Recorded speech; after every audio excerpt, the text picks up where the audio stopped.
Hey friends, how you going? Graham here. Trust you are well. Today's Monday, March 22nd, and it's ostensibly my day off, but I'm here in Panera Bread. It actually feels like summer here today, which is really nice. So I come here and work on some notes, some plans for this week, and have a cup of joe. So yeah, trust you well. What's been happening recently? Well, Friday of last week, Leah and I did our naturalization interview, so we are now US citizens. Yeah, and that's been a really long journey. It's funny, the Lord actually spoke to me in 1999 about coming to work in America. It was really off my radar, and I was showing yesterday how there are some things God speaks to you about and boom, they happen. They're like now things, and sometimes they're for a time far off. And I think one of the tricks in life is discerning which, but anyway, that is good to, we love America and believe God sent us here as missionaries. So we are now US citizens, or dual citizenship anyway. So yeah, that's good. And it will actually free us up to travel. You know, part of the thing of having a green card is if you leave the country for more than a period of time, you can never, you lose your green card, so that's good. Had a great day yesterday. I was in Sturbridge in the morning and in New England Fellowship. We were in Norwalk in the Church of God in the afternoon, and had a great time there.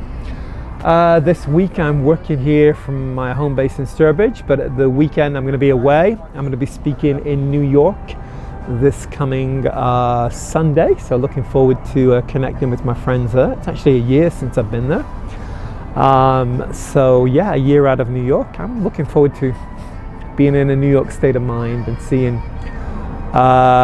communicating the mind of Christ. Good. That's about it. So I'm wishing you well, good week. Let me share a quick thought I shared. I actually gave this as an offering message yesterday, but I had this thought this week that I think this is a quote from somebody, and I can't remember who, but I think I once heard somebody say most movements start as a cause. After a while they become an organization, and then after a while they end up as a scam. That's a horrible thought, but it's actually really true. You know, that's true of most social causes, racial justice, things like this. They start off as some a cause, and they end up organizing, which is not bad, and then they end up as a scam that ends up so far away from what they originally purposed to do. And I was thinking about that and sharing that yesterday. How do we avoid that? How do we avoid being a scam?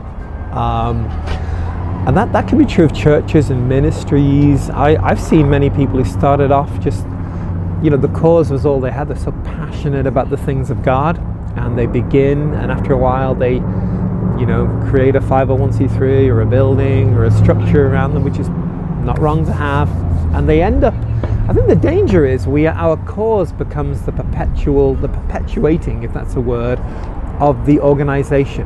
A scam doesn't happen when you get evil people, in this sense, in my example.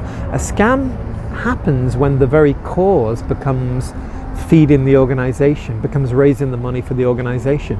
I've seen so many missions thing where we want to go on a mission and change the world, and we create a structure, and of course you've got to raise finance and do those things, but it's like the very cause. I hope that makes sense. A scam becomes when our cause is to perpetuate the organization, and we drift into scam. And again, here's my thought with you today. What I was sharing yesterday is, how do we avoid that thing? I've heard many people come to me and say, well, the way you avoid becoming a scam is you don't have any organization. You just stay with a cause. And that sounds great in theory. That works for a few weeks. But any cause, any passionate group of people need a place to meet, need a place to communicate. You do need to raise finance. Organization is not wrong. If you think about it, Jesus had an organization. He's not against them. The church had structures around them. The key is, it's what Jesus said about the wineskin. Here's the point. The wine is the cause. The wineskin is the organization. Jesus spoke about an old wineskin and a new wineskin. And here's the key to me. The old wineskin, in the old wineskin you get a wine, but you get a brittle, hard, inflexible skin, container, organization. And the old wineskin, in the old wineskin, the wineskin tells the wine what to do. In the old wineskin, the wineskin tells the wine what shape to be. It shapes the wine. In the new wineskin, you need a container. If you have no wineskin, the wine just falls on the floor and nothing happens. Nobody gets to drink. But in the new wineskin, the wine tells the skin what to do, and the wineskin is subtle and flexible, is pliable, it moves and it flows. And I think, how do we avoid this kind of cause, organization, scam thing? Here's my point. We don't live between organization and scam.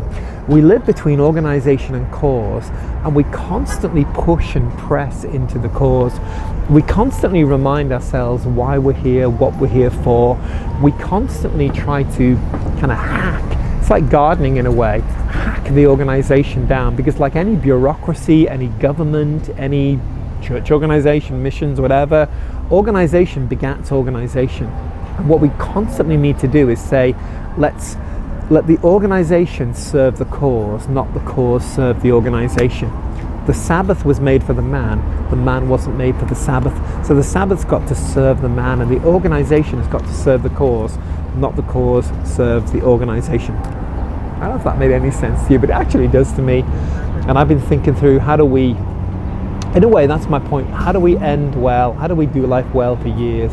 Can you have an organization that doesn't lose its focus and its track, doesn't become a cliche of itself, doesn't exist to raise money, to self-perpetuate, but rather, in a way, the goal of every organization should be to end bankrupt, to constantly be pushing into the cause.